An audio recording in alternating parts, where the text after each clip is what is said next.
Alors, on a tous un jardin secret, certains en ont plusieurs. On vous propose le petit jardin secret des Vendéens. C'est quoi? C'est une adresse, un petit coup de cœur qu'on a envie de vous partager. Peut-être que vous allez voir ce coup de cœur, peut-être que vous allez aller taper en se disant tiens, la prochaine fois que je passe dans le coin, si on a une adresse à conseiller en Vendée, c'est quoi?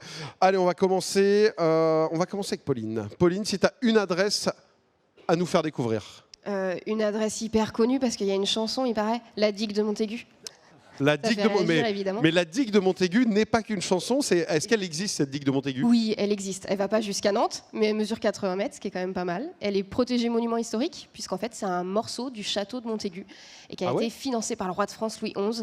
Donc, c'est un élément assez exceptionnel. Donc, quelle année? Alors, 1470-1480. Et est-ce qu'on sait si la chanson est beaucoup plus récente ou déjà à l'époque, on chantait la digue de Montaigu? Alors, on ne sait pas trop. La chanson, on imagine qu'elle est quand même beaucoup plus récente. C'est peut-être une chanson de Bagnard qui partait des prisons de Nantes, pour ne pas citer une autre chanson, jusqu'aux prisons de Montaigu. J'irai la découvrir. On connaît la chanson, mais je n'avais jamais vraiment vu. Là, elle vient d'apparaître. La digue de Montaigu, vous pourrez dire que vous l'avez vue.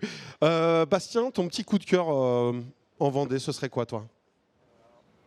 L'île-Dieu serait mon coup de cœur pour le côté un peu sauvage, le côté des paysages et les petites randos voilà, sont magiques.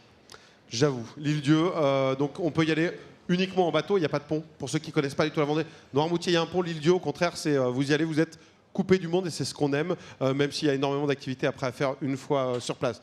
Jean-Marie, alors, une adresse. moi j'aime beaucoup tout le secteur de la plage du Veillon, la Pointe du Perret, la Guitière, où on peut déguster de superbes huîtres.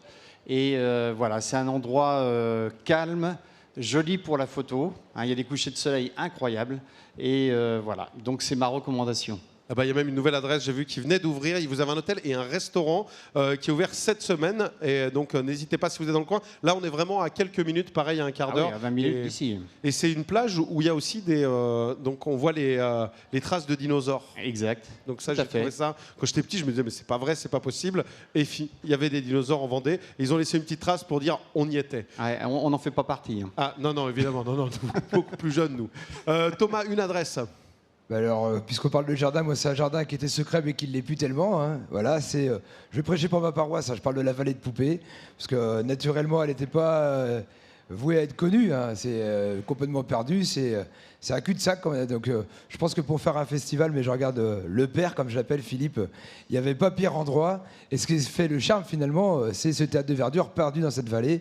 Je vous encourage à y aller, il y a du canoë, il y a les petites auberges, il y a du camping, il y a des activités partout. Et c'est juste magnifique avec la Sèvre nantaise qui la traverse. Voilà, donc tout va bien là-bas. Le message est noté, Poupée, on peut y aller aussi en journée en fait. Voilà, ça, parce que beaucoup connaissent Poupée de nuit en se disant, voilà, on ne savait même pas qu'il y avait de nuit la journée. On peut faire Nantes, alors il y a Nantes à Montaigu, hein, mais ça peut aussi aller jusqu'à Poupée finalement. Même si la digue est finalement beaucoup plus petite qu'on l'imaginait. Exactement. Laurent, un coup de cœur. Moi, je choisirais le lac de la Bultière. Alors, c'est un lac artificiel, il a une trentaine d'années, mais on dirait un lac sauvage. La nature a repris ses droits autour du lac. C'est un des plus beaux sentiers de randonnée du Bocage, à mon avis. Il y a tout, c'est-à-dire qu'il y a un silence rare sur tous les points du circuit. Il y a de la nature à profusion. Il y a une observation de la faune et la flore qui est unique.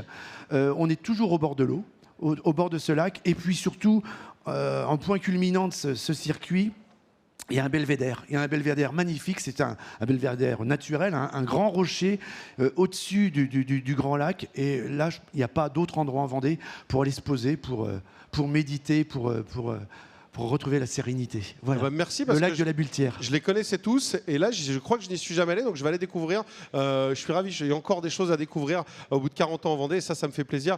Benjamin, une petite adresse, la Chaboterie évidemment. Oui, mais pas que. Non, c'est vrai que le parc de la Chaboterie, on a la chance d'avoir plus de 40 hectares de parc où dès le lever du soleil le matin, on a les oiseaux, on a beaucoup de faune et de flore aussi, et le soir c'est pareil, on a des couchers de soleil magnifiques et on est au calme surtout. Je prends note, je vais revenir voir justement tout ça. On peut dormir, on peut manger si on vient de voir. On peut manger, et après il y a un hôtel à proximité qui est en train de être réhabilité pour le début de 2025. Bon, c'est noté.